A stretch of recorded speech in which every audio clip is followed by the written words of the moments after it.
আসসালামু আলাইকুম। এই ভিডিওতে আমরা ৫ নাম্বার সমস্যার সমাধান করব। আমাদের প্রশ্ন দেওয়া আছে একটি সুষম ষড়ভুজ পিরামিডের সমকোণিক অভিক্ষেপ আঁকো বা সমকোণিক চিত্র আঁকো। ভূমি দেওয়া আছে ৩ সেন্টিমিটার এবং উচ্চতা হচ্ছে 7.5 সেন্টিমিটার। তো আমরা প্রথমেই সুষম ষড়ভুজ নিয়ে আলোচনা করা হয়েছে। সুষম ষড়ভুজটা এঁকে নিতে হবে এবং একটা বাক্সের ভিতরে আটায় ফেলতে হবে। এটা আঁকার প্রসেসটা গ্রুপ বি এর প্রথম ভিডিওতে দেওয়া আছে। এতটুকু পর্যন্ত ঠিক আছে। এবার আমি একটা কথা বলেছিলাম আগের ভিডিওটাতে যে সুষম ষড়ভুজ পিরামিড আঁকার ক্ষেত্রে মিডল পয়েন্ট অবশ্যই বের করতে হবে। তো এটার ক্ষেত্রে মিডল পয়েন্ট বের করার সিস্টেম হচ্ছে দুটা কোণাকে যোগ করে দিবা।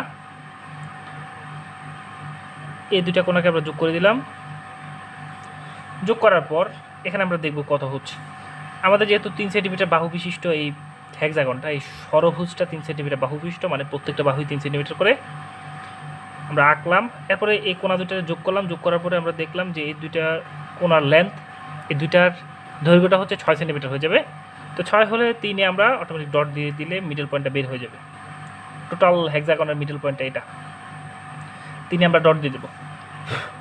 এটা টোটালটা হচ্ছে 6, এফ থেকে সি পর্যন্ত লেন্থ হচ্ছে 6। এখান থেকে আমরা যদি এটা ধরি তাহলে 3 হচ্ছে মধ্যবিন্দুতে আমরা ডট দিয়ে দেবো, তাহলে মধ্যবিন্দু নির্ণয় হয়ে যাবে। এটা দিলাম হচ্ছে ও পয়েন্ট। এবার আইসোমেট্রিক ভিউ আঁকার জন্য যে রিকোয়ারমেন্টটা, একটা রেখা নেব 7 সেন্টিমিটার, মোটামুটি চোখের আন্দাজে একটা বিন্দু নিব। বিন্দু নিয়ে এই রেখার সাপেক্ষে 30 ডিগ্রি অ্যাঙ্গেলে দুইটা রেখা আঁকবো। ঠিক আছে। এবার এ বি সি ডি যে চতুর্ভুজটা আছে এটা এখানে বসাই দেব। এটা আঁকার প্রসেসটা হচ্ছে যে ডিসি এর সমান ব্যাসার্ধ নিয়ে এখানে বসিয়ে একটা কাটলাম, আবার সেম ডি এ এর সমান ব্যাসার্ধ নিয়ে ডিতে বসিয়ে একটা কাটলাম। এই দুটা পেলাম। এবার সি এবং বি এর সমান ব্যাসার্ধ নিয়ে সিতে বসিয়ে এটা কাটবো এবং এ বি এর সমান নিয়ে এখানে বসিয়ে এটা কাটবো। কাটলে তারপরে এগুলোকে যোগ করে দেব। যোগ করলে আমাদের এরকম চিত্র আসবে। এবার কাজ হচ্ছে এর আগেটার মতোই সিডি এর সমান ব্যাসার্ধ নিব। সিডি, বড় হাতের সি ছোট হাতের ডি, এটা সমান ব্যাসার্ধ নিয়ে সিতে বসিয়ে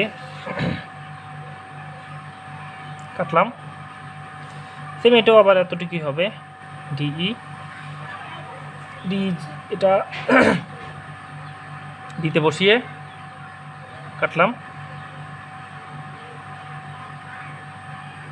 ডিই এর সমান নিয়ে ডিতে বসিয়ে এটা কাটলাম। ডিই এর সমান নিয়ে এটা ডিতে বসিয়ে এটা কাটবো। এবার ডিএফ এর সমান করে এখানে বসিয়ে এটা সি থেকে সিতে বসিয়ে এটা। এবার এবি না বি, এটা যতটুকু হয় এটা সমান করে বিতে বসিয়ে এটা কাটলাম। সেম এ থেকে এ, বড় হাতের এ থেকে ছোট হাতের এ পর্যন্ত নিয়ে এটা কাটলাম। এবার বাহুগুলোকে আমরা যোগ করব।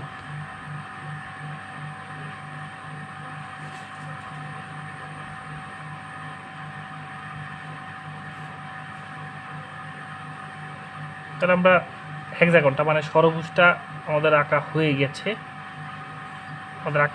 এবার নামগুলো দিয়ে দেবো এটার মতোই, এ বি, এটা যেভাবে আছে এভাবেই আমরা নামগুলো দিয়ে দেবো। ডি হচ্ছে ই, এটা হচ্ছে এফ। এবার মধ্যবিন্দুটা বসাতে হবে। মধ্যবিন্দু বসানোর সিস্টেমটা হচ্ছে এই দুইটাকে যোগ করে দেব, সি আর এফকে যোগ করব। এরপর এখান থেকে যেটা হয় এটা সমান করে এফ থেকে ও পর্যন্ত ব্যাসার্ধ নিয়ে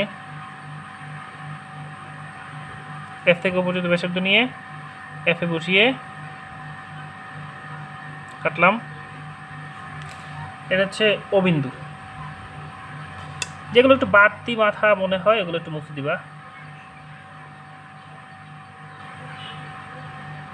বাড়তি মাথাগুলো মুছে দিবা। আচ্ছা, এবার কাজ হচ্ছে যে একটা এই ও বিন্দুটাতে একটা লম্ব আঁকতে হবে। লম্বটা কীভাবে আঁকবো, কার সাপেক্ষে? এই যে রেখাটা আছে এই রেখার সাপেক্ষে যেন লম্ব আকারে হয়। হাইটটা কত দেবো? হাইট দেওয়া আছে যে 7.5 সেন্টিমিটার। প্রথমে এই স্কেলটা ধরবা,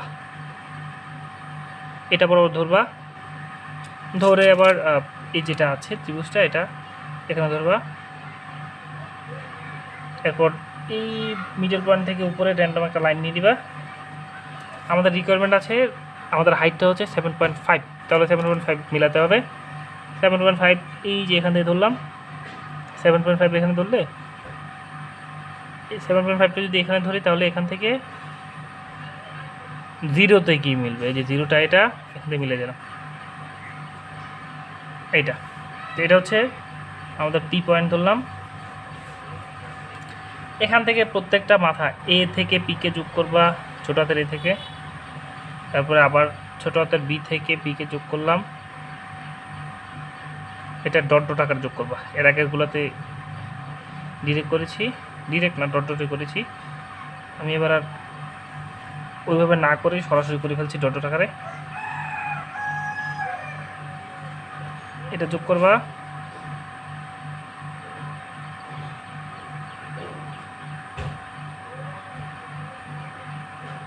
এটা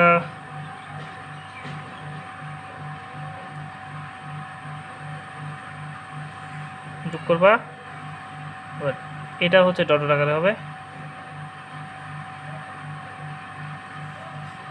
তাহলে ডট ডট আকারে লাইন তোমার এটা এটা এই লাইনটা হবে। আচ্ছা, 6টা মাথা আগে এক্সাক্ট যোগ করে দিবা। এক্সাক্টলি যেটা বলছিলাম যে A B C D E F 6টা বিন্দুকে আগে পির সাথে যোগ করে দিবা, তারপরে মুছে এটা এটা এটা এটা একটা, এখানে একটা বাহু আছে, এই বাহুটা এটাকে ডট ডট আকারে যোগ করতে হবে। আচ্ছা আমরা করি এটা। আমাদের ডট ডট দেওয়ার পরে এই বাহুটা এটা এটা এটা এবং এই যে হেক্সাগন এই বাহুটা, এগুলা ডট ডট আকারে আসবে। এই বাহুটা কিন্তু স্ট্রেট লাইনটা না, এই যে লাইনটা দেখছো এটা কিন্তু এই লাইন না, এই লাইনটা হচ্ছে সি থেকে পি পর্যন্ত ডট ডট, আর এটা হচ্ছে যে ষড়ভুজটা আছে ষড়ভুজের একটা বাহু, কিন্তু এটাও ডট ডট আকারে হবে। আর ডি বিন্দুটা আর পি বিন্দুটা কিন্তু আমরা যোগ করে দিয়েছি ডিরেক্ট। ভিতরে যেগুলো পড়ছে ওই বাহুগুলো তোমার ডট ডট আকারে হয় আর কি। আচ্ছা এবার জাস্ট হাইটটা দেখাইতে হবে। আমাদের হাইটটা আমরা দেখাবো। হাইট দেখানোর সিস্টেমটা হচ্ছে আগেরটার মতোই সেম। প্রথম কাজ হচ্ছে যে এটা ধরবা, ভূমিটার সাথে এটা ধরবা, ধরে একদম মিডল পয়েন্ট পর্যন্ত যাবা। মিডল পয়েন্ট পর্যন্ত গেলাম, এ বরাবর আসছে। হ্যাঁ, এবার এখানে একটু দাগ দিয়ে দিবা, দাগ দিয়ে এই বরাবর উপরে দেওয়া, পি বিন্দু বরাবর দেওয়া। এই যে এখানে দাগটা দিয়েছিলাম এটা বরাবর, এখানে একটা দাগ দিবা, দিয়ে আবার তুমি একটা স্ট্রেট লাইন নিয়ে নিবা। 7.5 হবে, 7.5 সেন্টিমিটার। আচ্ছা, আরেকটা হচ্ছে যেটা, এটা হচ্ছে তোমার এই বাহুটা যেটা, ওইটা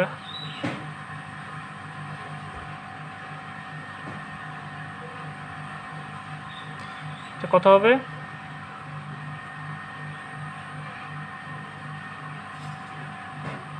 3 সেন্টিমিটার। আশা করি বুঝতে পেরেছো ভিডিওটা। তো আমাদের এটা এতটুকুই। আর এখানে 30 ডিগ্রি করে দেখাই দিতে হবে। আর শেষে লিখবা যে isometric view of A hexagonal pyramid, Bangla version লিখবা যে একটি সুষম ষড়ভুজ পিরামিডের সমকোণী চিত্র আঁকা হলো। শেষে দিয়ে এটা লিখলেও চলে, না লিখলেও সমস্যা নেই। আশা করি সকলে বুঝতে পেরেছো। তো ধন্যবাদ সবাইকে।